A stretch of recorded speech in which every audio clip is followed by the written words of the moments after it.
Welcome to our channel Telugu ప్రభ.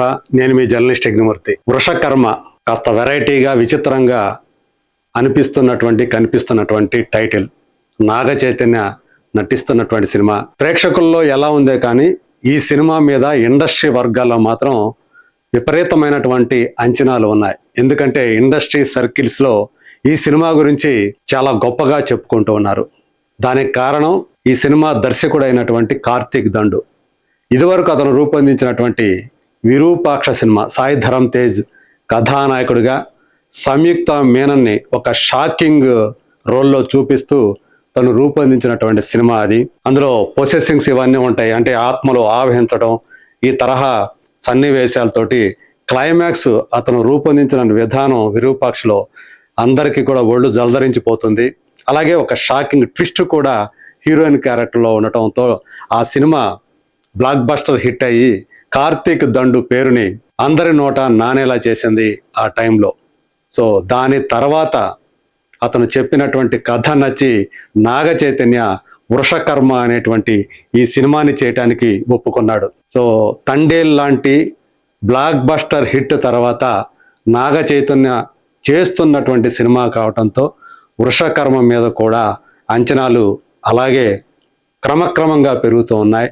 ఈరోజు ఆ cinema glimpse release అయిన తర్వాత ఒక్కసారిగా ప్రేక్షకుల్లో కూడా ఈ సినిమా ఏదో బాగుందే, మళ్ళీ తండేడు తర్వాత నాగ చైతన్యకి ఖచ్చితంగా హిట్ వచ్చేలా ఉంది అనేటువంటి మాటలు వాళ్ళ దగ్గర నుంచి వినిపిస్తూ ఉన్నాయి.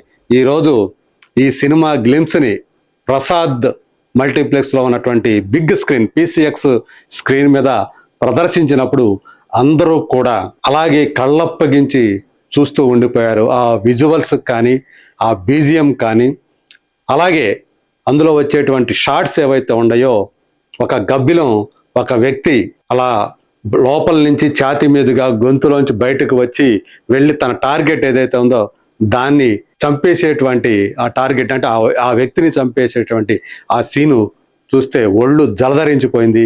ఈ తరహా VFX వర్క్ పనితోటి ఈ సినిమా చాలా క్వాలిటీతో మన ముందుకి రాబోతోందని కనిపిస్తోంది. చాలా మందికి తెలిసినట్టు భోగవల్లి ప్రసాద్ అంటే చాలా మందికి తెలుసు.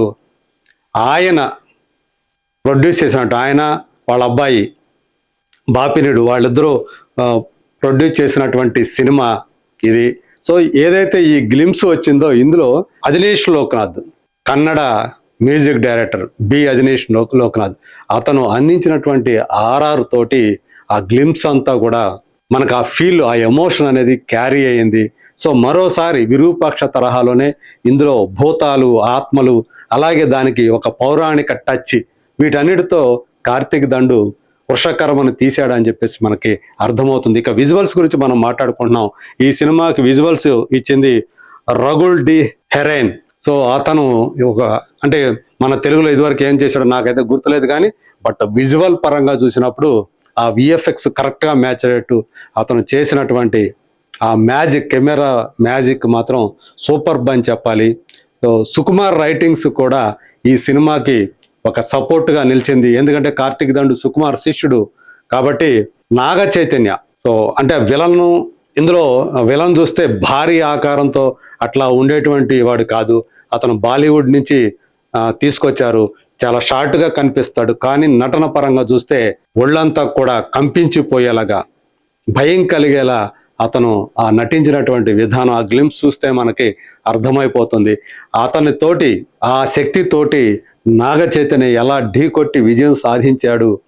వృషకర్మ అంటే మొత్తం అంతా కూడా ఏదైతే ఈ దుష్ట శక్తులన్నీ కూడా లోకాన్ని నాశనం చేయడానికి ప్రయత్నం చేస్తున్నప్పుడు విధి అంటే భగవంతుడు ఒక వృషకర్మని ఎంచుకుంటాడు అని చెప్పేసి ఒక మాట వచ్చింది. దాంట్లో ఒక డైలాగ్ వచ్చింది. ఆ వృషకర్మ ఎవరో కాదు నాగ చైతన్య. మరి ఆ దుష్ట శక్తి నుంచి ఈ ప్రపంచాన్ని అలాగే ఆ ప్రాంతాన్ని ఎలా తను కాపాడాడు అనేదే ఈ సినిమా. మరి అతి త్వరలోనే ఈ సమ్మర్కే ఈ సినిమా మన ముందుకి రాబోతోందని తెలుస్తుంది. అఫీషియల్గా మాత్రం ఇంకా డేట్ అనౌన్స్ చేయలేదు. ఇది వృషకర్మకు సంబంధించినటువంటి నేను ఇస్తున్నటువంటి విశ్లేషణ లేదా రివ్యూ అనుకోండి.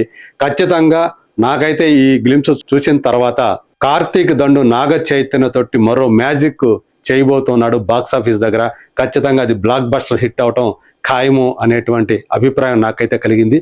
మరి మీకు ఏ అభిప్రాయం కలిగిందో ఆ గ్లింప్స్ చూసిన తర్వాత మీరు కూడా ఈ వీడియో కింద కామెంట్స్ రూపంలో తెలియజేయండి. Thank you so much.